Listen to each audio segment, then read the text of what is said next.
नमस्कार दोस्तों, welcome to study I Q. My name is Prashant Dhawan और इस वीडियो में हम मई 2017 की योजना मैगजीन का एनालिसिस करेंगे।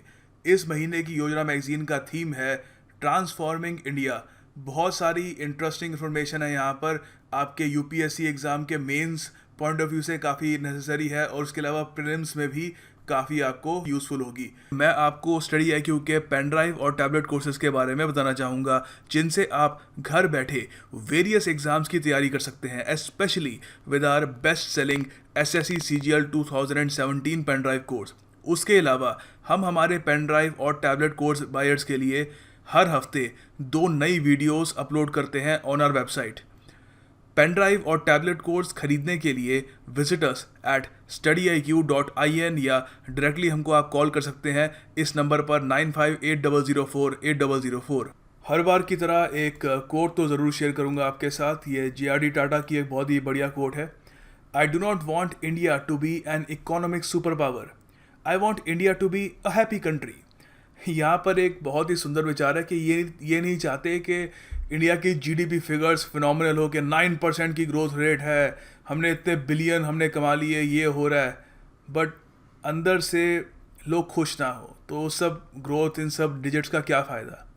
तो यहाँ पर इन्होंने एक बेसिक सी बात करी है कि मैं नहीं चाहता कि इंडिया एक इकोनॉमिक सुपर पावर बन जाए, मैं बस चाहता हूँ कि इंडिया एक खुश देश हो, a country with happy people. तो जो इस महीने की योजना मैगजीन है उसका जो थीम है ट्रांसफॉर्मिंग इंडिया, आई थिंक उससे काफ़ी हद तक ये कोट जुड़ी हुई है। आई होप इसका इनर मीनिंग आप समझ पाएंगे। पहला आर्टिकल है minister of urban development Venkaiah Naidu ji द्वारा। इस आर्टिकल में बात की जा रही है उन इनिशिएटिव्स की जो भारत सरकार ने लिए हैं इंडिया को ट्रांसफॉर्म करने के लिए, यानी इंडिया में परिवर्तन लाने के लिए। सबसे पहले डिजिटल इंडिया के बारे में लिखा है यहाँ पर, जो आप जानते ही हैं एक फ्लैगशिप इनिशिएटिव है भारत सरकार का under the ministry of electronics and information technology. इस मिनिस्ट्री के मिनिस्टर कौन है, याद कीजिए, याद नहीं आ रहा, चलो कमेंट बॉक्स में टाइप करो, इसका आंसर वहाँ पे याद आ जाएगा। डिजिटल इंडिया इनिशिएटिव इस फॉर्मूले पर काम करेगा जो आप अपनी स्क्रीन पर यहाँ पर देख पा रहे हैं। इंडियन टैलेंट को इंफॉर्मेशन एंड टेक्नोलॉजी से जोड़कर कल का इंडिया यानी एक बेहतर इंडिया बनाया जाएगा। ये सब मैंने डिजिटल इंडिया की वेबसाइट से लिया है, तो आप इसे नोट डाउन कर सकते हैं। It will help you in your mains answer writing. अब ज़रा अच्छे से जानते हैं कि डिजिटल इंडिया क्या है। बहुत इंटरेस्टिंग इन्फॉर्मेशन दी हुई है यहाँ पर। What drives Digital India programme, यहाँ पे बहुत ही इन्होंने अच्छा एक क्वेश्चन लिखा हुआ है और आगे इसका आंसर भी है। देखिए, सबसे पहले इन्होंने यहाँ पे बात करी है कोर विजन्स की, कि कोई भी प्रोग्राम हो तो उसके कोर विजन्स होने चाहिए कि आखिर वो प्रोग्राम एकम्प्लिश क्या करना चाहता है, वो क्या चाहता है कि वो प्राप्त करे अपनी जो भी एंडेवर है उससे। तो देखो, पहले तो यहाँ पर ये डायरेक्ट योजना मैगजीन का जो आर्टिकल है वहीं से लिया मैंने। यहाँ पर इन्होंने ये भी जो कैच फ्रेज है ना, जो मैंने आपको पिछली स्लाइड में दिखाया था, Indian talent plus Indian technology equals India tomorrow, IT plus equals IT, ये यहाँ पर फिर से इन्होंने मेंशन किया है। तो इसको नोट डाउन कर लेना। इसको कभी आप अगर आंसर लिख रहे हो तो वहाँ पे आप मेंशन कर सकते हैं, क्योंकि डिजिटल इंडिया की वेबसाइट पर भी अवेलेबल है और योजना मैगजीन में भी इसको मेंशन किया गया है। आगे देखिए, इन्होंने बात करी है कि डिजिटल इंडिया के 3 की विजन्स हैं। वो की विजन्स क्या है, तो यहाँ पर की विजन्स पढ़ने के बाद हम जान पाएंगे कि डिजिटल इंडिया आखिर क्या चीज़ हासिल क्या करना चाहता है, वो क्या चीज़ एकम्प्लिश करना चाहता है। तो पहले तो ये है digital infrastructure as a core utility to every Indian. तो पहली बात तो डिजिटल इंफ्रास्ट्रक्चर पहुंचना चाहिए, तो इसका मतलब इंटरनेट पहुंचना चाहिए, उनके पास डिवाइसेस होने चाहिए जिसमें वो इंटरनेट वो यूज़ कर सके। ठीक है, तो एक तरीके से ये एक सबसे पहला उनका की विजन है। सेकंड है कि governance and services on demand. तो जो भी सरकार अपनी सर्विसेज देती हैं, वो आगे बात करेंगे कौन कौन सी हैं, वो सब ऑनलाइन उपलब्ध होनी चाहिए। और बेसिकली जब कोई भी वो सर्विसेज को एक्सेस करना चाहे वो बहुत इजीली अवेलेबल होनी चाहिए, ज़्यादा उस इंसान को कष्ट नहीं उठाना चाहिए उन सर्विसेज को पाने के लिए। फिर है डिजिटल एम्पावरमेंट ऑफ सिटीजन्स। तो सीधी सी बात है, उनको एजुकेट करना किस तरीके से वो यूज़ भी कर सकते हैं इन सारी सर्विसेज को, वो सब भी उनको बताना ज़रूरी होगा, उनको डिजिटली एम्पावर करना होगा। So all these are very important key visions of Digital India. अब ज़रा एक एक करके समझते हैं और कि कोर विजन्स क्या क्या है डिजिटल इंडिया की। Core visions of Digital India programme हमने डिस्कस कर ली। अब हम बात करेंगे 9 pillars of Digital India programme की। ये देखिए mains answer writing point of view से बहुत ज़्यादा महत्वपूर्ण पॉइंट्स हैं। मैं इस पूरी वीडियो की पीडीएफ हमारे स्टडी आईक्यू का एक टेलीग्राम ग्रुप है वहाँ पे प्रोवाइड कर दूंगा, तो इसको आप पढ़ भी लीजिएगा और थोड़ा मेमोराइज कर सकते हैं वो भी कर लीजिएगा, क्योंकि डिजिटल इंडिया से किसी भी एग्ज़ाम में, ना सिर्फ यूपीएससी में और भी बहुत सारे एग्ज़ाम्स में कभी भी ऐसे का एक टॉपिक बन के ही आ सकता है। तो बहुत ही अच्छे से ये 9 पिलर्स में इन्होंने समराइज़ किया कि डिजिटल इंडिया प्रोग्राम का आखिर ऑब्जेक्टिव क्या है, वो अचीव क्या करना चाहता है। पहली बात, ब्रॉडबैंड हाईवे। तो इसके बारे में यहाँ पे लिखा हुआ है, the first pillar of Digital India programme plans to connect 2.5 lakh village panchayats via national optical fibre network. तो बेसिकली देखिए इस हमारा जो नेशनल ऑप्टिकल फाइबर नेटवर्क होगा उससे हमारे 2.5 लाख विलेज पंचायत्स को कनेक्ट किया जाएगा और बेसिकली उनको इंटरनेट एक्सेस प्रोवाइड किया जाएगा। अच्छा, ये नेशनल ऑप्टिकल फाइबर नेटवर्क एक सक्सेस हो और ये टाइम पर अपना जो काम है वो इसका पूरा हो जाए, इसको इंश्योर करने के लिए बनाया गया Bharat broadband network limited, BBNL। इससे रिलेटेड भी एक MCQ है, आपसे पूछता हूँ अभी। तो मेन आपको याद रखना है, ये प्रीलिम्स में क्वेश्चन आ सकता है कि BBNL को क्यों बनाया गया था, ठीक है। अच्छा, एक MCQ करके देखते हैं इससे रिलेटेड। अच्छा, काफ़ी ज़्यादा इंपॉर्टेंट MCQ है। यहाँ पर आपको बताना है कौन सा डिस्ट्रिक्ट है इंडिया में जो पहला डिस्ट्रिक्ट बना जिसके पास high speed rural broadband internet होगा, that is national optical fibre network, ठीक है। तो इसमें से एक बार वीडियो पॉज करके अटेम्प्ट करो, सब कुछ समझाऊंगा पॉइंट्स के साथ। अच्छा, होपफुली आपने अटेम्प्ट कर लिया होगा इसको। यहाँ पर देखिए इसका आंसर जो है अजमेर नहीं है, ये मध्य प्रदेश में विदिशा नहीं है, इडुक्की है, ठीक है, इडुक्की इन केरला। अच्छा, हल्का सा इसको थोड़ा सा और समझते हैं, कुछ इंपॉर्टेंट पॉइंट्स हैं, उनसे भी क्वेश्चन आ सकता है एग्जाम। अच्छा देखो, ये पॉइंट तो रट लेना अच्छे से। Idukki district of Kerala has become the first district in India to have high speed rural broadband network, ठीक है।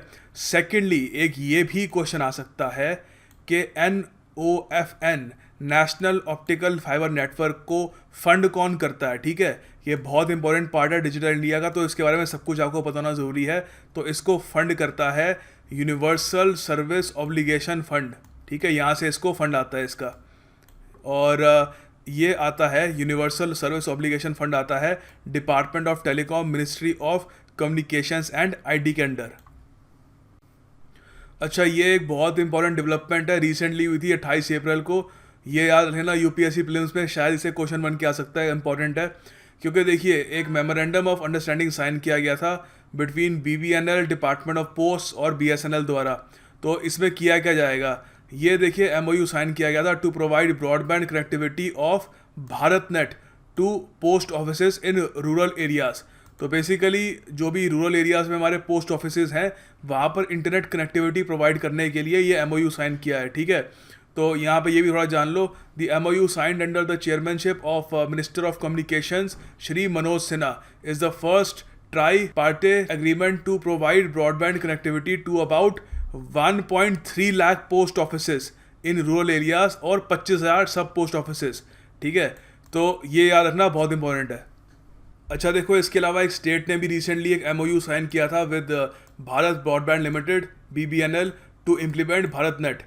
तो आपको बताना है कि कौन सी स्टेट थी वो। तो आपके सामने ऑप्शंस हैं, इसका आंसर आपको PDF में मिल जाएगा। वैसे अगर किसी को गूगल में नहीं मिला तो PDF आपको जो हमारा टेलीग्राम ग्रुप है इसका स्टडी IQ का, वहाँ पर उपलब्ध हो जाएगी। अच्छा, वापस अब पिलर्स पे आते हैं डिजिटल इंडिया की, काफ़ी डिस्कशन कर लिया उसका। अच्छा देखो, सेकंड पिलर है universal access to mobile connectivity.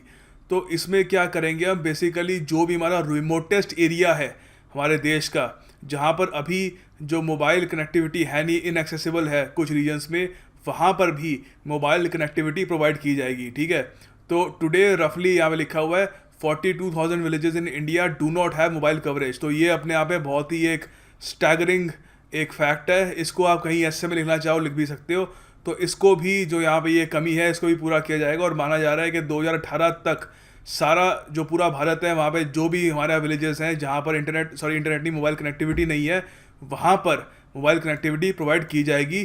तीसरा पिलर है पब्लिक इंटरनेट एक्सेस प्रोग्राम। ये बहुत ही सिंपल सा है, बेसिकली बहुत सारे कॉमन सर्विस सेंटर्स खोले जाएंगे। ऑलरेडी हमारे देश में करीब 2.5 lakh 2.42 lakh to be exact common service centre हैं। तो टारगेट है कि 2.5 लाख और खोले जाएं। तो बेसिकली ये काम क्या करेंगे, मान लो एक आदमी है वो किसी विलेज में रहता है, विलेज में इंटरनेट एक्सेस अच्छा नहीं है, ना वो आदमी डिजिटली एम्पावर्ड है, उसको पता भी नहीं है कि खूब सारे जो ये डिवाइसेस हैं कंप्यूटर्स मोबाइल वगैरह कैसे यूज़ करते हैं। तो वो किस तरीके से सरकार की जो बहुत सारी सर्विसेज हैं, जो वो बहुत सारी जो अभी सुविधाएं प्रोवाइड कर रहे हैं ऑनलाइन, उसका फ़ायदा वो कैसे लेगा। तो इसी कमी को दूर करने के लिए कॉमन सर्विस सेंटर खोले जा रहे हैं ऑल ओवर इंडिया। तो इससे बेसिकली ऐसी एक ये सेंटर सा होगा, यहाँ पे आदमी आकर जो भी उसको इंटरनेट के थ्रू इंफॉर्मेशन चाहिए या जो भी सर्विसेज को वो एक्सेस करना चाहे वो कर सकता है। इससे रिलेटेड एक बहुत ज़्यादा इंपॉर्टेंट क्वेश्चन है आपके लिए, नेक्स्ट स्लाइड में वो अटेम्प्ट करते हैं। कॉमन सर्विस सेंटर बहुत ज़्यादा न्यूज़ में है, सरकार उन पर बहुत ज़्यादा इन्वेस्ट भी कर रही है, डिजिटल इंडिया का भी एक बहुत इंपॉर्टेंट पार्ट है। तो ऑफ कोर्स इसका एक दिवस भी बना दिया सरकार ने, ठीक है, कॉमन सर्विस सेंटर दिवस। तो आपको बताना है कि कॉमन सर्विस सेंटर दिवस कब आता है। नीचे कमेंट सेक्शन में प्लीज़ इस क्वेश्चन को अटेम्प्ट करना along with the previous question, और इसका अगर आपको आंसर चाहिए तो पीडीएफ में मिल जाएगा। पीडीएफ के लिए स्टडी IQ के टेलीग्राम ग्रुप को ज्वाइन करिए। फोर्थ और फिफ्थ पिलर डिजिटल इंडिया के ये हैं। फोर्थ है e governance, reforming government through technology. इतना कुछ खास यहाँ पे दिया नहीं हुआ। फिफ्थ पिलर काफ़ी इंपॉर्टेंट है, ई क्रांति। बेसिकली जो भी गवर्नमेंट सर्विसेज हैं उनको ऑनलाइन प्रोवाइड किया जाएगा, ठीक है, ताकि उनका जो एक्सेस है पब्लिक को वो ज़रा इजी कर दिया जाए, ठीक है। तो यहाँ पर थोड़ा बताता हूँ आपको, ई क्रांति में बहुत सारी सर्विसेज को ऑलरेडी ईजिली एक्सेसिबल बनाने की कोशिश की जा रही है। थोड़ा आपको दिखाता हूँ कि कौन कौन सी सर्विसेज को प्राइमरीली इसमें कवर किया जा रहा है। अब देखिए ये सारी जो पॉइंट्स हैं यहाँ पे, इनको कवर किया जाएगा। ये मैंने डिजिटल इंडिया की वेबसाइट से लिए, तो आप नोट डाउन कर सकते हैं। पहली बात, टेक्नोलॉजी फॉर एजुकेशन, ये बहुत इंपॉर्टेंट है, ई education. All schools will be connected with broadband, free Wi-Fi will be provided in all secondary and higher secondary schools। इसमें 2.5 लाख schools की कवरेज होगी। A program on digital literacy will be taken up at national level, जो already शुरू कर भी दिया इन लोगों ने। और उसके अलावा massive online open courses MOOCs shall be developed and leveraged for e-education। अच्छा, उसके अलावा ई हेल्थ केयर है। ई हेल्थ केयर में e health care would cover online medical consultation, online medical records, online medical supply, ठीक है। ये पैन इंडिया होगा, all over India. अच्छा, और उसके अलावा टेक्नोलॉजी फॉर फार्मर्स, बेसिकली उनको रियल टाइम इंफॉर्मेशन प्रोवाइड की जाएगी कि प्राइस की क्या इस वक्त रियल टाइम इंफॉर्मेशन है, प्राइसेस क्या चल रहे हैं, वेदर फॉरकास्ट क्या है, और भी इनको सुविधा प्रोवाइड की जाएगी इंक्लूडिंग कैश, लोन फैसिलिटीज़ वगैरह। और उसके अलावा टेक्नोलॉजी फॉर सिक्योरिटी, तो देखिए mobile based emergency services and disaster related services would be provided to citizens on real time basis so as to take precautionary measures. फिर उसके अलावा टेक्नोलॉजी फॉर जस्टिस भी होगा। Interoperable criminal justice system shall be strengthened by leveraging several related applications, that is e courts, e police, e jails, e prosecution, ठीक है। और उसके अलावा टेक्नोलॉजी फॉर फाइनेंशियल इंक्लूजन भी होगा। और finally technology for cyber security. खैर ये इतना इंपॉर्टेंट नहीं है, मेन स्टार्टिंग का ये जो है ना, यहाँ पर ये याद रख लेना, दिस इज़ क्वाइट इनफ। यही आप अगर आंसर में इंक्लूड कर लोगे तो काफ़ी हद तक आपको एक्स्ट्रा मार्क्स इसके मिल सकते हैं। अच्छा, तो हम डिजिटल लिटरेसी को बढ़ाने की बात कर रहे थे, उसमें एक बहुत ही बड़ा कदम है दिशा। ये है प्रधानमंत्री ग्रामीण डिजिटल सशक्तिकरण अभियान, तो इसको दिशा भी कहते हैं, ठीक है। तो ये भी याद रखना, दिशा भी इसको कह सकते हैं। अच्छा, इसका जो ऑब्जेक्टिव है ये है कि 6 करोड़ रूरल हाउस होल्ड जो हैं उनको डिजिटली लिटरेट बनाया जाए। डिजिटली लिटरेट मतलब वो ईमेल भेज सके, वो गूगल वगैरह जैसे जो सर्च इंजन है उनका यूज़ करके नॉलेज प्राप्त कर सके, वो जैसे ऑनलाइन ट्रांजैक्शंस हैं वो कर सके, सरकारी जो सुविधाएं हैं ऑनलाइन उनको एक्सेस कर सके। तो बेसिकली उनको डिजिटल लिटरेट बनाया जाए। तो जो टोटल आउटले है इस प्रोजेक्ट की वो है 2351 करोड़ रुपीज़, ठीक है। तो इसमें बेसिकली माना जा रहा है कि मार्च 2019 तक इसका जो टोटल काम है वो ख़त्म हो जाएगा। और इसमें देखिए यहाँ पर ये कुछ इसके हाइलाइट्स हैं, वो आपको पता होना चाहिए। मेन तो है कि देखिए यहाँ पर 25 लाख कैंडिडेट्स जो हैं उनको ट्रेन किया जाएगा in the financial year 2016-17 under this scheme. और उसके बाद ये 275 लाख कैंडिडेट्स को इसमें ट्रेन किया जाएगा। और फाइनली 2018-19 के बीच में 300 लाख कैंडिडेट्स को इसमें ट्रेन किया जाएगा। तो इस स्पीड से ये आगे बढ़ेगा और होपफुली इससे खासकर हमारे जो रूरल एरिया है वहाँ पर लोग डिजिटली एम्पावर्ड हो जाएंगे, डिजिटली लिटरेट होंगे। Finally examination point of view से ये भी याद रख लेना, हालांकि मेरे ख्याल से ज़्यादा लोगों को इसका अंदाज़ा हो ही गया होगा कि इस स्कीम को कैरी आउट करेगा ministry of electronics and IT, ठीक है। ओके, सो वापस पिलर्स गिनते हैं, 5 हो गए थे, 4 बचे हैं। छठा है information for all. The six pillar of the Digital India programme drives transparency in governance. तो देखिए, under open data platform ministries को बोला गया है कि वो भी अपनी जो इन्फॉर्मेशन है वो प्रोएक्टिवली पब्लिक यूज़ के लिए ऑनलाइन रिलीज़ करे, ठीक है। Online hosting of information and documents facilities open and easy access to information. तो बेसिकली ट्रांसपेरेंसी को बढ़ावा मिलना चाहिए। फिर यहाँ पर जो 7th पिलर है उसको यहाँ पे लिखा हुआ है कि the most important pillar of Digital India programme वो है इलेक्ट्रॉनिक्स मैन्युफैक्चरिंग। तो देखिए, यहाँ पर इन्होंने बताया हुआ है कि a study by the government suggests that the demand for electronic goods is drastically rising with 22% CAGR। CAGR होता है compounded annual growth rate, is expected to touch 400 billion by 2020। तो इसी डिमांड को मीट करने के लिए इंडिया को एक इलेक्ट्रॉनिक्स मैन्युफैक्चरिंग हब बनाने की कोशिश की जा रही है, which is also somewhat a part of Digital India. 8th और 9th पिलर है डिजिटल इंडिया का। पहले तो 8 देख लो, IT for jobs, basically job creation पे फोकस किया जाएगा, ठीक है। यहाँ पर इस बारे में इन्होंने ये भी लिखा हुआ है, India BPO promotion scheme IBPS, इसके बारे में आपको अगली स्लाइड में अलग से बताऊंगा, ठीक है। अच्छा, उसके अलावा यहाँ पर अर्ली हार्वेस्ट प्रोग्राम के बारे में बात की गई है। अर्ली हार्वेस्ट प्रोग्राम से ये कंफ्यूज मत कर लेना कि कुछ यहाँ पर एग्रीकल्चर से रिलेटेड बात की जा रही है। Basically this comprises of the projects which can be implemented with in a short period of time. तो सारे प्रोजेक्ट जो बहुत ही शॉर्ट पीरियड ऑफ टाइम में जिनको हम इम्प्लीमेंट कर सकते हैं उनको इसमें कवर किया जाएगा। पहले आपको बता देता हूँ कौन सा ये है, फिर ये भी बताऊँगा इंडियन BPO प्रमोशन स्कीम क्या है।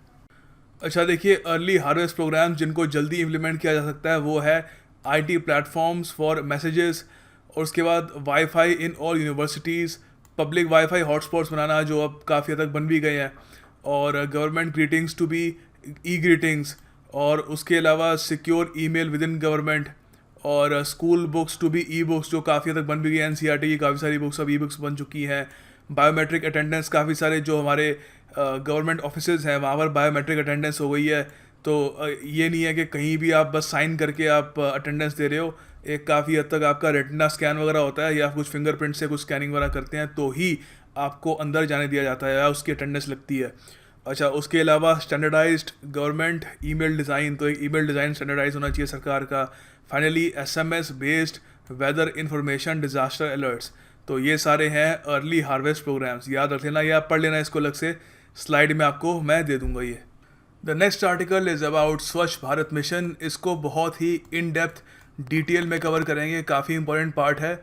इसके चारों पार्ट्स जो हैं वो कवर करेंगे। इसमें ज़्यादा कुछ इतना दिया नहीं हुआ, बेसिकली बताया हुआ है कि जन आंदोलन बन गया है, बहुत सक्सेसफुल है and so on, but examination point of view से हमें पढ़ना पड़ेगा। So let's have a look at some of the important point. ये यहाँ पर मैंने 4 पार्ट्स डिस्कस किए हैं स्वच्छ भारत मिशन के, बहुत ज़्यादा इंपॉर्टेंट पार्ट है ये, ध्यान से सुनना। पहली बात, स्वच्छ भारत मिशन ग्रामीण, ये देखिए आता है ministry of drinking water and sanitation के अंडर। तो कई लोग इसको ग्रामीण समझते हैं, ग्रामीण लिखा हुआ तो सोचते हैं कि मिनिस्ट्री ऑफ रूरल डेवलपमेंट के अंडर आता होगा, बट याद रखना ये ministry of drinking water and sanitation के अंडर आता है। फिर आता है अर्बन, ये स्वच्छ भारत मिशन अर्बन, ये देखिए आता है मिनिस्ट्री ऑफ अर्बन डेवलपमेंट के अंडर। यहाँ पे जो मिनिस्टर है वो है M वेंकैया नायडू जी, जिनका हमने आर्टिकल पढ़ा था अभी, ठीक है। और उसके बाद है स्वच्छ भारत विद्यालय कैंपेन, बेसिकली स्कूल्स कॉलेजेस में वहाँ पर अलग टॉयलेट्स होने चाहिए लड़का लड़कियों के लिए, साफ टॉयलेट्स होने चाहिए, उस पर फोकस रहेगा। फिर है स्वच्छ भारत कोष, तो ये बेसिकली सेटअप किया गया है ताकि कॉरपोरेट्स जो कंपनीज़ वगैरह हैं जो या फिर कोई अमीर फिलैंथ्रोपिस्ट वगैरह है वो कंट्रीब्यूट कर सकें एक स्वच्छ भारत की तरफ, तो उनकी डोनेशंस के लिए ये बनाया गया है। अच्छा, आपको एक बात यही बताना चाहिए कि इसका जो यहाँ पे इसकी जो टैगलाइन है वो है एक कदम स्वच्छता की ओर, ठीक है, स्वच्छ भारत की। एंड अब एक एक करके डिस्कस करते हैं। पहले एक बार ये भी डिस्कस कर लेते हैं स्वच्छ भारत मिशन के ऑब्जेक्टिव क्या क्या हैं, फिर एक एक करके बात करेंगे, ग्रामीण अर्बन सबके बारे में बात करेंगे। अब ये स्वच्छ भारत मिशन के बारे में इतना तो आप जानते ही होंगे, बेसिकली भारत सरकार का एक इनिशिएटिव है ताकि एक सेफ़र इंडिया, एक साफ़ इंडिया बन सके। बेसिकली इंडिया की जो स्ट्रीट्स हैं, सड़कें हैं, इंफ्रास्ट्रक्चर है, वहाँ पर साफ़ सफाई रहे। तो देखिए यहाँ पर एक बहुत ही बड़ा ऑब्जेक्टिव भारत सरकार का ये है कि इंडिया को ओपन डेफिकेशन फ्री बनाना है ये 2 अक्टूबर 2019 तक। अच्छा 2019 क्यों? क्योंकि देखिए वो 150th एनिवर्सरी होगी the father of our nation Mahatma Gandhi ji की। तो इस पूरे प्रोजेक्ट में एस्टिमेट लोग मान रहे हैं कि 2 लाख करोड़ रुपए खर्च हुए, और इस पूरे प्रोजेक्ट में लोग मान रहे हैं कि अराउंड 2 लाख रुपए खर्च कर दिए जाएंगे, $30 बिलियन। और इसमें देखिए ओपन डेफिकेशन फ्री का मतलब है कि लोग जो खुले में डेफिकेट कर देते हैं, तो उसको रोकने के लिए इंडिया में सबसे ज़्यादा लोग ओपन डेफिकेशन यहाँ पे होती है, दुनिया में बहुत ज़्यादा होती है compare to the rest of the world. कोई सेकंड नंबर पे जो देश है वो आसपास भी नहीं आता इंडिया के। तो इससे बहुत ज़्यादा प्रॉब्लम्स आती है, बीमारियाँ फैलती हैं, लोग बीमार होते हैं, और काफ़ी हद तक चाइल्ड मोर्टेलिटी रेट भी इससे अफेक्ट होता है। तो इन सब चीज़ों को ध्यान में रखते हुए ये सरकार ने इनिशिएटिव लिया है। अच्छा कुछ और जो इसके ऑब्जेक्टिव्स हैं वो यहाँ पे ये भी देख लेते हैं। पहली बात तो ये है कि conversion of insanitary toilets to pour flush toilets. तो देखिए अभी रिसेंटली बिल गेट्स ने भी एक ब्लॉग लिखा था स्वच्छ भारत मिशन के ऊपर, और किस तरीके से वो एक सक्सेस है।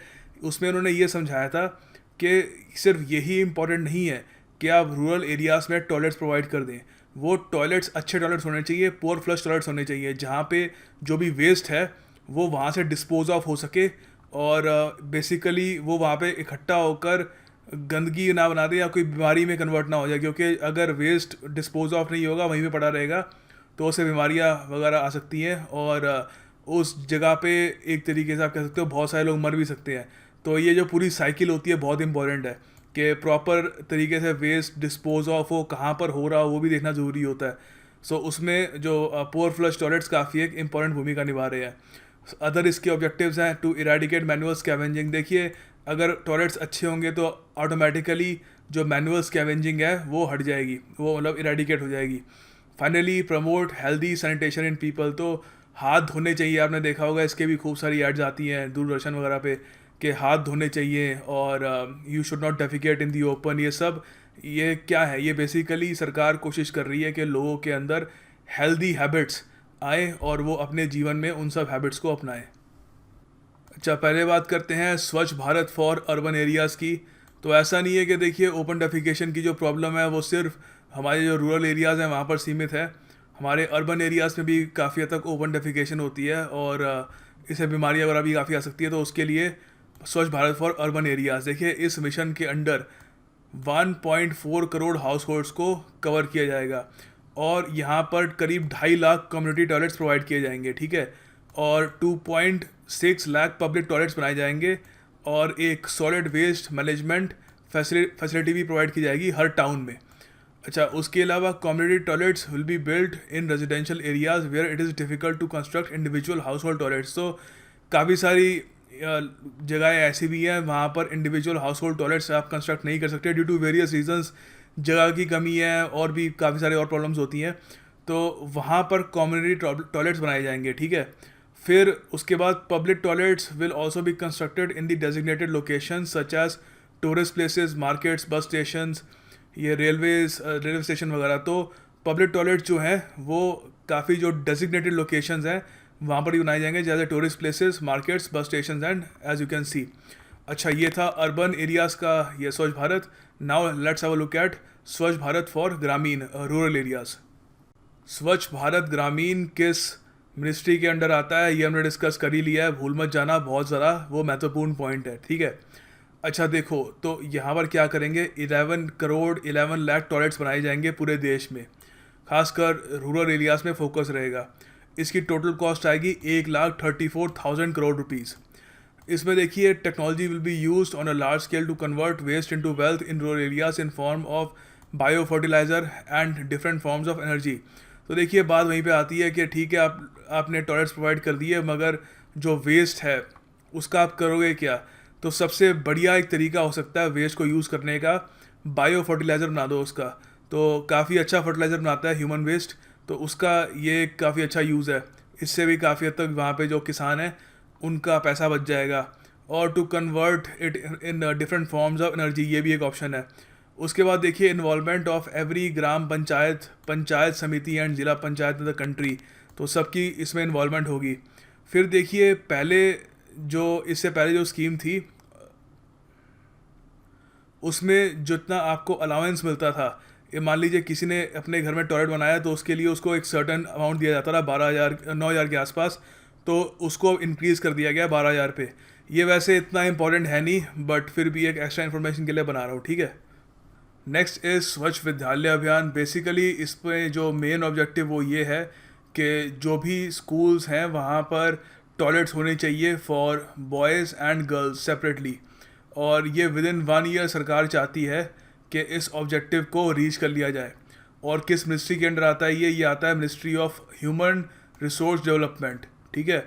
तो आप इसका बताइए कि यहाँ पे मिनिस्टर कौन है, बहुत फेमस मिनिस्टर है, रिसेंटली उनको चार्ज दिया गया था, तो बताइए कि यहाँ पे मिनिस्टर कौन है, ठीक है। अदर ऑब्जेक्टिव्स जो हैं स्वच्छ विद्यालय अभियान के वो हैं cleaning of classrooms, laboratories, libraries वगैरह, cleaning of toilets and drinking water areas, cleaning of kitchen shed stores, और cleaning of playgrounds, cleaning and maintenance of school gardens and such, ठीक है। सो बेसिकली स्कूल में स्वच्छता रखने का यहाँ पर ये ऑब्जेक्टिव है इसका प्राइमरी। स्वच्छ भारत कोष, देखिए बहुत सारे इंडिविजुअल्स फिलैंथ्रोपिस्ट होते हैं, वो लोग जो चैरिटी करते हैं, डोनेट करते हैं बेसिकली, ठीक है। तो यहाँ पे लिखा है कि individuals and philanthropists have expressed interest in contributing to efforts to achieve the objective of clean India by the year 2019। तो बहुत सारे फिलैंथ्रोपिस्ट और इंडिविजुअल्स हैं वो भी चाहते हैं कि एक स्वच्छ भारत बने 2019 तक।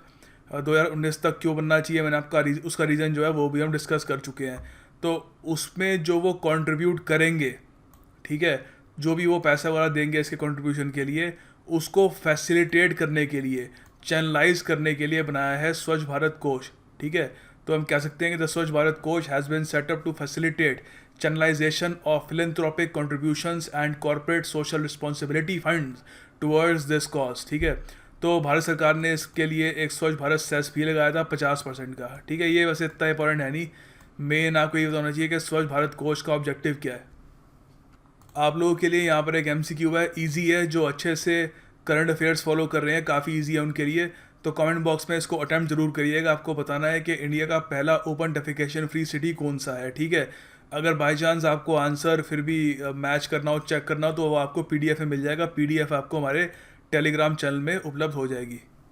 अच्छा देखिए, हमने अभी डिजिटल इंडिया डिस्कस किया, किस तरीके से वो ट्रांसफॉर्म करेगा इंडिया को। देन वी डिस्कस्ड स्वच्छ भारत। अब हम बात करेंगे किस तरीके से स्किल इंडिया से इंडिया को भारत सरकार ट्रांसफॉर्म करना चाहती है, क्योंकि we have a huge population, ज़्यादातर हमारी पॉपुलेशन यंग है और अनएम्प्लॉयमेंट रेट इंडिया में काफ़ी हाई है compare to the rest of the world. तो इसको टैकल करना भी एक बहुत ही इम्पोर्टेंट काम है। और अगर इंडिया को ट्रांसफॉर्म करना है तो of course people have to be empowered, उनको जॉब्स मिलनी चाहिए, तभी वो इकोनॉमिकली अपने आप को अपलिफ्ट कर पाएंगे। तो इसके लिए सरकार ने वेरियस स्कीम्स, योजनाएं शुरू करी हैं ताकि लोगों को रोज़गार मिल सके और उनको स्किल प्रोवाइड किए जा सके ऑफ कोर्स। तो सबसे पहले उनमें से डिस्कस करते हैं दीनदयाल ये उपाध्याय ग्रामीण कौशल योजना। उसके अलावा बहुत सारी है, नई मंजिल, उस्ताद, नई रोशनी, मनास, ये प्रधानमंत्री कौशल विकास योजना, सब डिस्कस करेंगे एक के बाद एक। पहले दीनदयाल उपाध्याय ग्रामीण कौशल योजना को डिस्कस करते हैं। इसके बारे में मेरा पूरा चैप्टर तो नहीं है, मगर चैप्टर के नीचे छोटा सा कोई ब्लू बॉक्स नहीं बना होता, वहाँ पे इन्फॉर्मेशन दे रखी है लिमिटेड सी, बट आपको थोड़ा अच्छे से समझाऊंगा इसका मतलब। सबसे पहले बात करते हैं दीनदयाल उपाध्याय ग्रामीण कौशल योजना की, ठीक है। अच्छा देखो, इसको बनाने की आवश्यकता क्या थी, क्यों बनाई गई, पहली बात तो देखिए 2011 सेंसस के अकॉर्डिंग इंडिया के पास 55 मिलियन पोटेंशियल वर्कर्स हैं जिनकी एज है अराउंड 15 to 35, और ये ज़्यादातर रूरल एरियाज़ में है। उसी के साथ साथ दुनिया में जो है वो वर्कर्स की बहुत ज़्यादा शॉर्टेज आने वाली है। क्यों? क्योंकि देखिए डेवलप्ड कंट्रीज़ जो हैं, जैसे जापान, US और यूरोपियन यूनियन, कंट्री तो नहीं है European Union, but European Union में भी वर्कर्स की कमी आने वाली है due to various reasons. Primary reason तो एक तो ये है कि वहाँ पर पॉपुलेशन जो है ग्रोथ रेट वो बहुत कम है, कई जगह तो उल्टी चल रही है, तो उसकी वजह से वहाँ पर, और उसके अलावा वर्कफोर्स तो खैर वहाँ पे फिर भी होगी, बट उसके अलावा लोगों के लिविंग स्टैंडर्ड्स बहुत ज़्यादा बढ़ गए हैं। तो there are lot of things that people don't want to do, वो एक ज़्यादा नॉलेज बेस्ड इकोनॉमी बनने की वहाँ पे कगार पे है। तो उसकी वजह से जो एक बहुत ही ज़्यादा शॉर्टेज आएगी वर्कर्स की, वहाँ पर इंडिया वो गैप फिल कर सकता है। उससे हमारे जो लोग हैं, जो रूरल एरियाज़ के लोग हैं जिनको एम्प्लॉयमेंट मिलती नहीं है, उनको अच्छा रोज़गार मिल सकता है। और ऑफ कोर्स इंडिया को भी इससे बेनिफिट होगा, जो लोग काम कर रहे हैं उनको भी बेनिफिट होगा, और जहाँ पर वर्कर्स की कमी है वो कमी भी पूरी हो सकती है। तो it's a win win situation for everyone. तो देखिए, इस योजना के अंडर सरकार ने एम रखा है कि 10 लाख रूरल यूथ को ट्रेनिंग दी जाएगी जॉब्स के लिए बाय 2017। ठीक है। और उसके अलावा देखिए, दीनदयाल उपाध्याय ग्रामीण Kaushal Yojana funds numerous skill training programmes which covers almost 250 trade across range of sectors. तो देखिए, जो ट्रेनिंग दी जाती है इसमें रिटेल में दी जाती है, हॉस्पिटैलिटी में दी जाती है, हेल्थ, कंस्ट्रक्शन, ये ऑटोमेटिव, लेदर, इलेक्ट्रिकल, प्लम्बिंग, और ये पब्लिक प्राइवेट पार्टनरशिप्स में इसको मिल के ट्रेनिंग दी जाती है। ठीक है। इसमें बस एक ही कंडीशन है, that the skill training should be based on demand and lead to placement of at least 75% of the training. ठीक है। तो ये बेसिकली यहाँ पे ये है कि 75% ऑफ द ट्रेनिंग की ये प्लेसमेंट होनी चाहिए, और उसके अलावा जो है वो स्किल जो है वो डिमांड में भी होनी चाहिए। मेन एक जो यहाँ पर प्रोविज़न है वो यही है। उसके अलावा थोड़े और इसके पॉइंट्स हैं, वो भी डिस्कस करते हैं। अच्छा, तो यहाँ पर भी कुछ पॉइंट्स हैं जो आपको आंसर राइटिंग में और प्रीलिम्स में भी काम आ सकते हैं। पहले तो मेन वो पॉइंट याद रखना कि जो भी यूथ, जो भी लोग यहाँ पर ट्रेनिंग लेंगे अंडर दीनदयाल उपाध्याय ग्रामीण कौशल योजना, उनमें से 75% को कोशिश की जाएगी कि एम्प्लॉयमेंट मिले, प्लेसमेंट मिले। और उसके अलावा ट्रेनिंग सेंटर्स डेवलप किए जाएंगे इन ईच ब्लॉक, जिसमें जो लोकल यूथ हैं वहाँ का, उनकी जो रिक्वायरमेंट्स है वो फुलफ़िल करे। And about 50% of the youth covered under the Deen Dayal Upadhyay Gramin Kaushal Yojana will be women, and special efforts are going to be made to proactively cover vulnerable tribal groups on a priority basis। ठीक है, तो ये भी याद रखना। अच्छा, उसके अलावा देखिए, यहाँ पर पब्लिक प्राइवेट पार्टनरशिप के बारे में मैंने आपको बताया था। तो पब्लिक प्राइवेट पार्टनरशिप भी एक की रोल प्ले करेगी in the implementation of Deen Dayal Upadhyay ग्रामीण कौशल योजना। अच्छा, अब हमने ये वाली डिस्कस कर ली। अभी एक और कौशल योजना है, वो है प्रधानमंत्री वाली, वो भी अब डिस्कस करते हैं। अब देखो, दीनदयाल उपाध्याय ग्रामीण कौशल योजना सिर्फ रूरल एरियाज़ के लिए थी। तो उसके बाद आती है प्रधानमंत्री कौशल विकास योजना। ये उस योजना से इन टर्म्स ऑफ साइज़ वो काफ़ी बड़ी है, क्योंकि यहाँ पर सिर्फ रूरल एरिया कवर नहीं होगा, this will cover entire India. ठीक है। So the union government approved this yojana to provide skills training to youth across India. ठीक है। तो यहाँ पे रूरल अर्बन का कुछ नहीं है, ये डिफरेंस है पहली बात। तो सेकंड बात, आपको ये पता होना चाहिए कि किस मिनिस्ट्री के अंडर आती है ये योजना। तो ये आती है under union ministry of skill development and entrepreneurship through national skill development corporation. तो ये भी याद रखना, ये भी काफ़ी इंपॉर्टेंट है। अच्छा, ये स्किल करेगी क्या? Basically it will provide skills training to youth including class 10th and 12th dropouts and aims to cover 24 lakhs। तो देखिए, यूथ को ट्रेनिंग मिलेगी, सीधी सी बात है, जिस तरीके से वो अपना रोज़गार ढूंढ सकें और बेसिकली कुछ कमा सकें अपनी फैमिलीज़ के लिए, खुद के लिए। तो यहाँ पर मेन फीचर ये होगा कि जो 10th और 12th क्लास के जो ड्रॉप आउट्स हैं उन पर भी ध्यान दिया जाएगा इस स्कीम के अंडर। और टोटल जो एम्बिशन है स्कीम का वो है 24 लाख लोगों को ट्रेनिंग मिलनी चाहिए इस स्कीम के अंडर। उसके अलावा देखिए, ये ऐसे पॉइंट ऑफ व्यू से काफ़ी इंपॉर्टेंट ये पॉइंट है कि the target for skilling under the scheme will be associated with the union government's flagship program such as make in India, digital India, Swachh Bharat Abhiyan and national solar mission. तो basically Pradhanmantri Kaushal विकास योजना किसी ना किसी तरीके से मेक इन इंडिया से भी जुड़ी होगी, क्योंकि सीधी सी बात है, मेक इन इंडिया के अंडर इंडिया को एक मैन्युफैक्चरिंग हब बनाने की कोशिश की जा रही है। तो मैन्युफैक्चरिंग हब आप कैसे बनाओगे? पहले तो इसमें जीएसटी का एक बहुत बड़ा रोल होगा, और उसके बाद जिस तरीके से हमारी लेबर अभी अनस्किल्ड है, तो बाहर के अभी निवेशक अभी इन्वेस्टमेंट करने से थोड़ा कतराएंगे। तो जैसे ही हमारी लेबर जो है स्किल्ड बन जाती है, तो then it will become very attractive to the investors. तो मेक इन इंडिया को भी काफ़ी हद तक ये जो है सपोर्ट करेगी। उसके अलावा डिजिटल इंडिया इनिशिएटिव के लिए भी काफ़ी इंपॉर्टेंट है, क्योंकि सीधी सी बात है, स्किल्ड यूथ होंगे, if they know how to use computer, उनको इंटरनेट का यूज़ करना आएगा, तो सीधी सी बात है डिजिटल इंडिया की प्रोग्रेस में भी वो पार्टिसिपेट कर पाएंगे। स्वच्छ भारत अभियान भी में भी ये काफ़ी हद तक एक इंपॉर्टेंट भूमिका निभाएगा।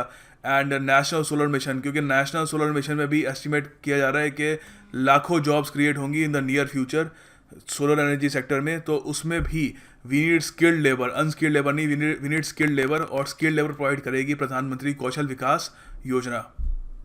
अच्छा, यहाँ पे कुछ पॉइंट्स हैं, इससे रिलेटेड एक एमसीक्यू भी पूछूंगा आपसे अभी एक सेकंड में। तो पहले ये देख लेते हैं points. The inspection of training under this yojana will be done by sector skill councils and the respective state governments. ठीक है, तो स्टेट गवर्नमेंट्स का भी पार्टिसिपेशन होगा इसमें। फंड एलोकेशन है इसका 1500 करोड़ रुपए, याद रखना। और जो 1500 करोड़ रुपए हैं इसमें से ये इतने, खैर ये इतना इंपॉर्टेंट नहीं है, मेन याद रखना है आपको नॉर्थ ईस्ट रीजन के लिए भी अलग से एलोकेशन की गई है फंड्स की ऑफ 150 करोड़ रुपीज़, जो स्पेसिफिकली जो हमारी नॉर्थ ईस्ट की स्टेट्स हैं वहाँ पर फोकस करेगी। अच्छा, इससे रिलेटेड एक काफ़ी इंपॉर्टेंट एमसीक्यू है जो भी हमने अभी तक पढ़ा है, थोड़ा वो करते हैं ताकि थोड़ा बहुत हम देख भी सकें कि जो हम थ्योरी में पढ़ रहे हैं how to actually use it in question. अब देखिए, अगर आपके सामने ऐसा क्वेश्चन आ जाता है कि इन दोनों में से कौन सी स्टेटमेंट करेक्ट है अबाउट प्रधानमंत्री कौशल विकास योजना, तो अभी तक हमने जो भी डिस्कस किया है उससे आप आराम से कह सकते हैं। अभी हमने एक सेकंड पहले पढ़ा था कि जो टोटल आउटले है इस पूरी योजना का वो है 1500 करोड़ रुपए। तो पहली स्टेटमेंट क्या है, it is correct. Second statement है it focuses on class 10th and 12th dropouts and lower income groups. जी हाँ, बिल्कुल, इसके बारे में भी हमने बात कर ली थी। ठीक है, जो 10th और 12th के जो ड्रॉप आउट्स हैं जिनकी बहुत बड़ी संख्या है हमारे देश में, उनको रोज़गार कैसे प्रोवाइड किया जाए उस पर ये काफ़ी हद तक फोकस करेगी। सो यहाँ पर both the statements are correct, so the answer is C. अच्छा, प्रोसेस क्या होगा इस योजना के थ्रू सर्टिफिकेशन पाने का वो भी जान लेते हैं, काफ़ी इंपॉर्टेंट है। पहली बात तो trainee to enrol at the training, पहले जो भी ट्रेनिंग सेंटर जहाँ पर उपलब्ध है उसके एरिया के पास वहाँ पर वो एनरोल करेगा विद अ ट्रेनिंग पार्टनर, और ये ऑनलाइन भी कर सकते हो। और जो भी उसका कोर्स होगा प्रेफरेंस का वो चुनेगा। इसमें बहुत सारे कोर्सेज वहाँ पे है, रिटेल से लेकर मार्केटिंग से लेकर काफ़ी सारे कोर्सेज अवेलेबल होंगे, उसमें से जो भी उसको सही लगता है वो चूज़ करेगा। ठीक है, उसके बाद training to provide relevant information to the training partner who captures all the candidate details on SDMS। SDMS क्या होता है ये भी याद रख लो, स्किल डेवलपमेंट मैनेजमेंट सिस्टम। ठीक है, ये भी ऑनलाइन होगा। यहाँ पर उसकी जो भी इंफॉर्मेशन होगी जो प्रेफरेंस वाला देगा वो वहाँ पर इंफॉर्मेशन कैप्चर करेगा। ठीक है, उसके बाद देखिए एक असेसमेंट होगी ट्रेनिंग सेंटर में ट्रेनी की, और ट्रेनिंग कंप्लीट करने के बाद जो असेसमेंट वगैरह होगी वो कंप्लीट करने के बाद उसको एक सर्टिफिकेट दिया जाएगा from the training partner upon successful completion of the assessment. अच्छा, ये काफ़ी इंपॉर्टेंट है, इससे क्वेश्चन आ सकता है कि NSDC national skill development corporation disburse करेगा मॉनेटरी रिवॉर्ड। तो देखो, पहली बात तो आपने ये इस योजना के अंडर आपने पहले तो अपनी एक सर्टिफिकेट मिलेगा आपको, आपने अपनी ट्रेनिंग कंप्लीट कर ली। फिर उसके अलावा एक सर्टेन मॉनेटरी रिवॉर्ड भी मिलेगा, वो डिपेंड करता है कोर्स के ऊपर कि कोर्स की जो ड्यूरेशन है उस पर भी डिपेंड करता है।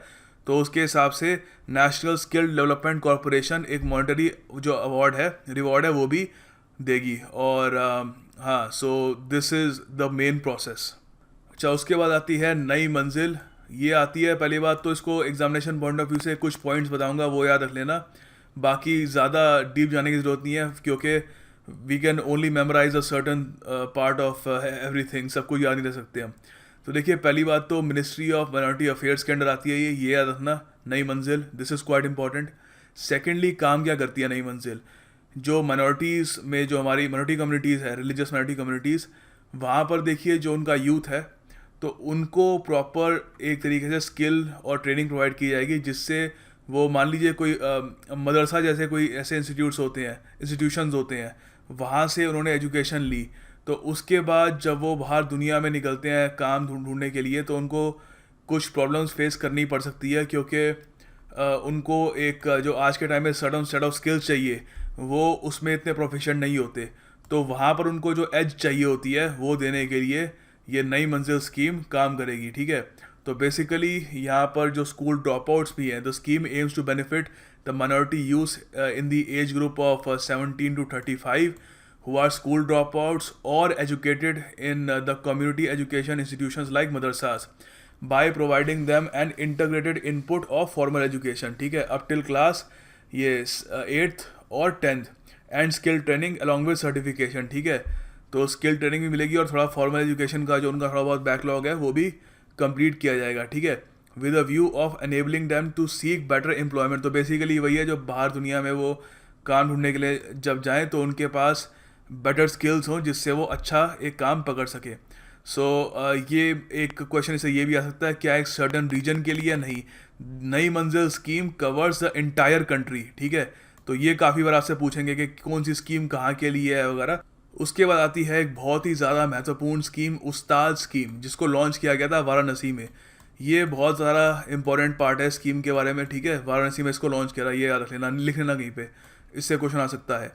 उसके बाद देखिए आपसे ये भी पूछ सकते हैं कि उस्ताद जो एक्रोनिम है उसकी फुल फॉर्म बताइए, तो फुल फॉर्म भी याद कर लेना। It is upgrading the skills and training in traditional arts craft for development. ये ज़्यादा इसमें आपसे ट्रिक क्वेश्चन नहीं पूछेंगे, काफ़ी सिंपल है, याद रखना। उस्ताद बेसिकली नाम से ही आपको पता लग रहा होगा कि बेसिकली जो आर्ट से रिलेटेड कोई स्किल है, फॉर एग्जांपल साड़ीज़ बनाना या कालीन बनाना, कारपेट्स वगैरह बनाना, या और की क्राफ्ट से रिलेटेड कोई चीज़ जो बनाते हैं लोग, उनकी स्किल्स को होन करने के लिए और ज़्यादा निखारने के लिए ये स्कीम लॉन्च करी गई थी, ठीक है। The scheme aims at upgrading skills and training of minority communities by preservation of traditional ancestral arts and crafts. तो माइनॉरिटी कम्युनिटीज़ पे फोकस होगा इसका, और जो उनके जो एक पुश्तैनी एक तरीके से कला है जो कई सदियों से चलती आ रही है, एक सर्टन टाइप का कुछ साड़ी बनाने की या एक सर्टन टाइप का कपड़ा बनाने की ये आर्ट होती है, और उसको प्रिजर्व करने का काम भी करेगा उस्ताद। और उसके अलावा सीधी सी बात है, प्रिजर्व करने के अलावा उनको स्किल्स भी दी जाएगी ताकि वो अपना रोज़गार उससे चला सके, ठीक है। So it also envisages boosting the skill of craftsmen, weavers and artisans who are already engage in the traditional ancestral work. तो जो ऑलरेडी इस काम में अभी काम कर रहे हैं, तो उनकी स्किल्स भी काफ़ी हद तक बूस्ट करने का ये काम करेगा थ्रू वेरियस मीन्स। और इसके बारे में ये भी जान लीजिए कि it is fully funded by the union government and the union ministry of minority affairs is the nodal agency for implementing it, ठीक है। सो ये सारे पॉइंट्स याद रखना, है बहुत इंपॉर्टेंट स्कीम है उस्ताद स्कीम। अच्छा, फिर आती है नई रोशनी स्कीम। ये देखिए आपसे एग्ज़ाम में मेन ऐसे ही पूछेंगे कि बेसिक ऑब्जेक्टिव क्या है इस स्कीम का। ज़्यादा इतना इन डेप्थ पूछने के चांसेस कम है। मेन याद रख लीजिए, माइनॉरिटी कम्युनिटी में जो विमेन है उनके लिए ये स्कीम बनाई गई है, जिससे उनको नॉलेज मिल सके, उनको कोई स्किल मिल सके, और वो किस तरीके से गवर्नमेंट सिस्टम जो है, बैंक्स हैं या और जो फाइनेंशियल इंस्टीट्यूशंस हैं, किस तरीके से उनसे वार्तालाप कर सके, उनका इस्तेमाल कैसे करना है वो भी सीख सके। तो बेसिकली उनको एनकरेज करने के लिए है कि वो भी बाहर निकले दुनिया में और एक लीडरशिप का जो रोल है अपनी कम्युनिटी में वो एज्यूम कर ले। तो नई रोशनी याद रखना, ठीक है। माइनॉरिटी कम्युनिटी में जो विमेन है उनके लिए बनाई है, मेन जो क्रक्स है वो याद रखना। अच्छा देखिए, उसके बाद आती है मनास। मनास के बारे में आपसे मेन ये पूछेंगे कि इसका ऑब्जेक्टिव क्या है। ये भी माइनॉरिटी कम्युनिटी की स्किल डेवलपमेंट पे काम करेगी मनास, ठीक है। तो ये पहले पूछ सकते हैं कि इसका जो एक्रोनिम है इसकी फुल फॉर्म क्या है। तो यहाँ पे इसकी फुल फॉर्म है मौलाना आज़ाद नेशनल एकेडमी फॉर स्किल्स। इसमें देखिए एक इन्होंने एक स्किल डेवलपमेंट सेंटर भी खोला है बहुत ही बड़ा दिल्ली में। तो उसका हेडक्वार्टर्स दिल्ली में है। यही पूछ लेंगे कि मनास का जो इन्होंने एक स्किल डेवलपमेंट सेंटर खोला है वो कहाँ पर है उसके हेडक्वार्टर्स, तो वो दिल्ली में है, ठीक है। तो बेसिकली वही है, माइनॉरिटी कम्युनिटीज़ की जो स्किल्स हैं वो इम्प्रूव करने के लिए ये लाई गई है। आगे देखिए, प्रधानमंत्री उज्ज्वला योजना के बारे में काफ़ी अच्छा इन्होंने यहाँ पे आर्टिकल लिखा है, छोटा सा। एक्चुअली आर्टिकल के एंड में एक छोटा सा ये पार्ट है। तो इसमें समझाया कि प्रधानमंत्री उज्ज्वला योजना किस तरीके से हमारे रूरल इंडिया को ट्रांसफॉर्म कर रहा है, उसके अलावा एम्प्लॉयमेंट भी जनरेट कर रहा है। कैसे कर रहा है, we will find out in this small article over here. पहली बात तो examination prelims point of view से याद रख लेना प्लीज़ कि Pradhanmantri Ujjwala Yojana was launch by PM Modi on 1 May 2016 in Ballia. तो इससे प्रीलिम्स पे क्वेश्चन आ सकता है, वो पूछ सकते हैं कि आखिर ये लॉन्च कहाँ पर हुई थी। तो ये बलिया में हुई थी, उत्तर प्रदेश में। ऑब्जेक्टिव क्या था इस योजना को लॉन्च करने का, जैसे कि आप जानते हैं कि आज भी हिंदुस्तान में बहुत सारे घर हैं जहाँ पर जो खाना बनता है उसमें जो फ्यूल इस्तेमाल करते हैं वो लकड़ी होती है या और कोई फ्यूल होता है जो बहुत ज़्यादा धुआं क्रिएट करता है। तो धुआं जो है, सीधी सी बात है, जो खाना पका रहा होता है उसकी हेल्थ के लिए भी बहुत ख़राब होता है, और वहाँ पर ऑफ कोर्स बाकी लोग जो बैठे हैं उनकी हेल्थ के लिए भी बहुत ज़्यादा ख़राब होता है। तो इससे बचने के लिए काफ़ी कम कीमत पर एलपीजी जो एक क्लीन कुकिंग फ्यूल माना जाता है वो प्रोवाइड किया जा रहा है इस योजना के अंडर, ठीक है। so they do not have to compromise their health in smoky kitchens और wander in unsafe areas collecting firewood. ठीक है.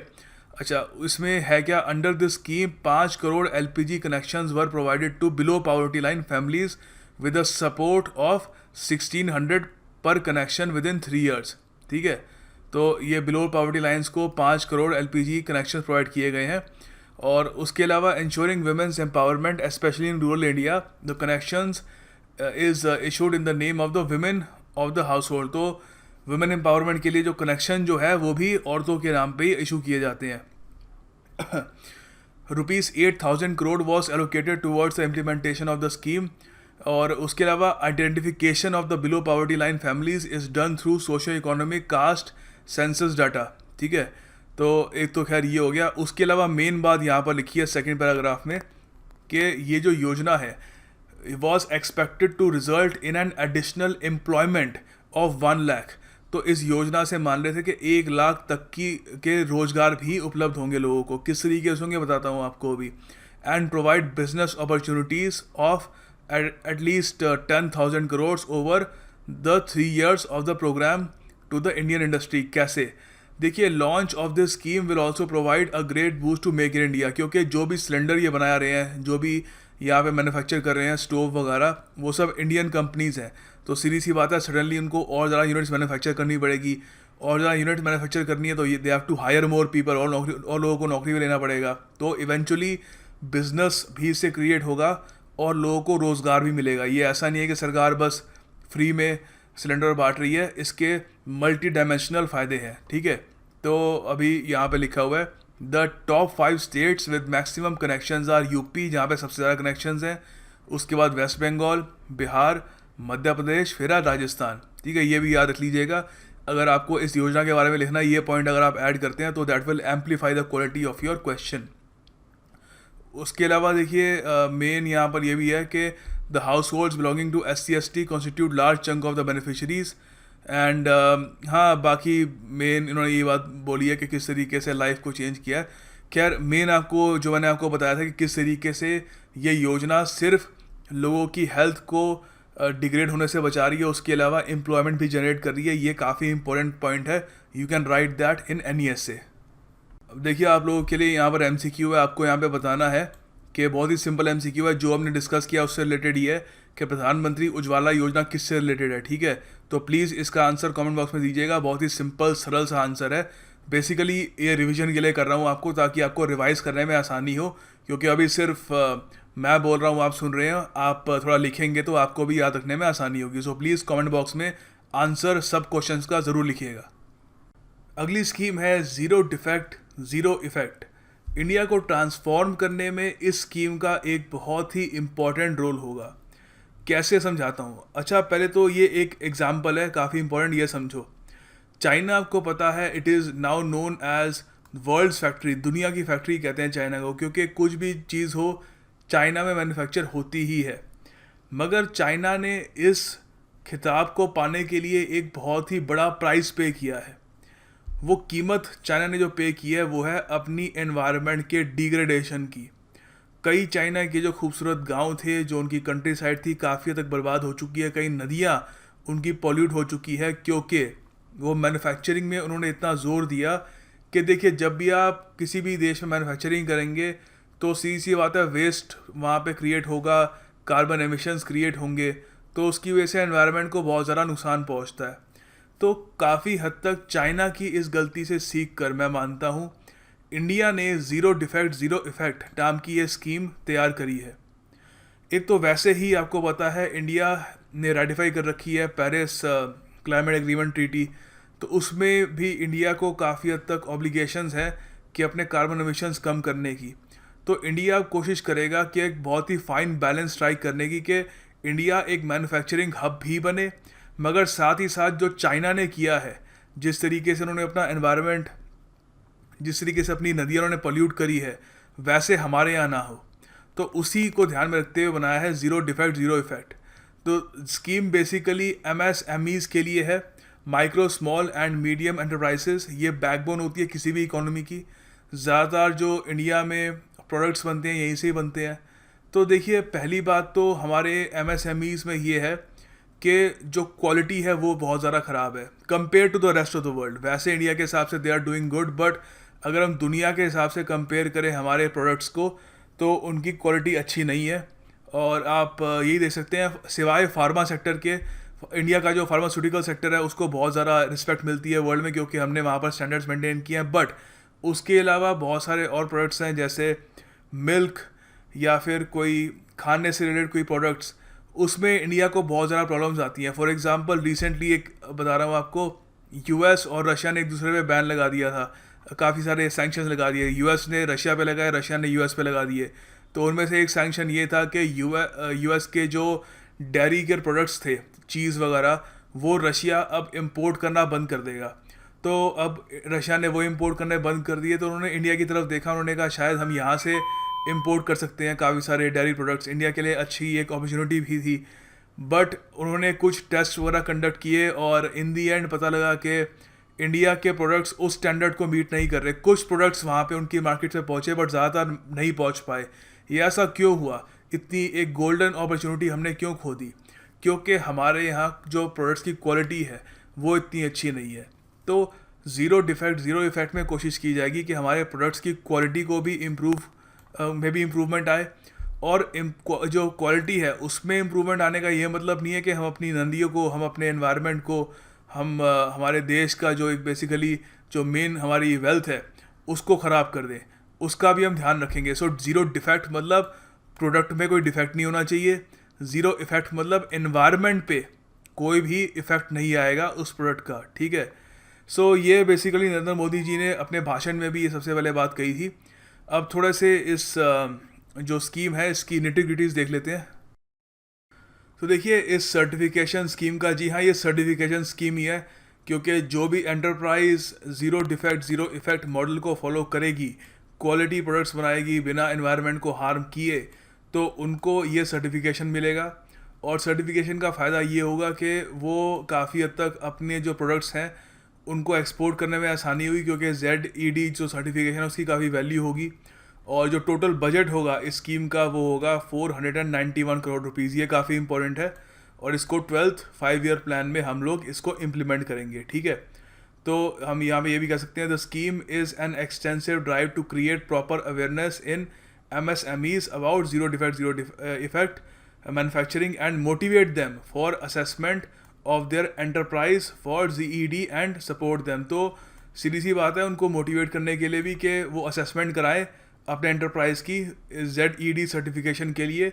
और उनको अगर ये सर्टिफिकेशन मिलता है तो सीधी सी बात है, उनके जो प्रोडक्ट्स होंगे उनकी वैल्यू भी है वो काफ़ी हद तक बढ़ेगी, और ओवरऑल एनवायरनमेंट को भी इससे फ़ायदा होगा। और इंडियन प्रोडक्ट्स की जो ये एक रेपुटेशन है इंटरनेशनल मार्केट में, वो भी काफ़ी हद तक इम्प्रूव होगी। So this is a very important scheme, zero effect zero defect. इससे रिलेटेड एक सिंपल सा क्वेश्चन है, वो भी अच्छा देखिए, यहाँ पर सिंपल सा क्वेश्चन है। क्वेश्चन में ये काफ़ी इंटरेस्टिंग फैक्ट है कि ये जो स्कीम है ये लॉन्च करी गई थी 18 अक्टूबर को, ठीक है। तो ये भी याद रखना, काफ़ी इंपॉर्टेंट है। तो आपको बताना है कि MSMEs के लिए PM मोदी ने कौन सी स्कीम लॉन्च करी थी, ठीक है, 18 अक्टूबर को। तो अभी हमने लंबा चौड़ा इस पर डिस्कशन किया है, तो प्लीज़ इसका आंसर कमेंट बॉक्स में दीजिएगा। बहुत ही सिंपल आंसर है, बेसिकली आपके रिवीजन के लिए है ये सब, ठीक है। So do attempt this question in the comment box below. And this is the end of the video. इस बार की योजना मैगजीन के रिव्यू में मैंने एक अलग अप्रोच अपनाई है। इस बार मैंने आर्टिकल्स पे ज़्यादा फोकस नहीं किया है। आर्टिकल्स में जो इन्फॉर्मेशन थी, अगर 2 आर्टिकल्स में इन्फॉर्मेशन एक जैसी थी तो मैंने उनको बाइंड करके एक प्रॉपर कंसेप्चुअल क्लैरिटी देने की कोशिश करी है, जो आई थिंक आप में से काफ़ी सारे लोगों को पसंद आएगी और ओवरऑल आपको एग्ज़ाम्स में भी इसका बहुत फ़ायदा मिलेगा। So hopefully you will like this video and you will hit the like button as well. अगर आपको पसंद आई हो तो लाइक बटन ज़रूर दबाइएगा, हमको काफ़ी मोटिवेशन मिलती है, क्योंकि काफ़ी मेहनत लगती है ऐसी वीडियोस आपके लिए प्रोवाइड करने में। एंड या thank you for watching this video. मैं अगले महीने की योजना मैगजीन आपके लिए नेक्स्ट मंथ ज़रूर लेके आऊँगा। Thank you for watching.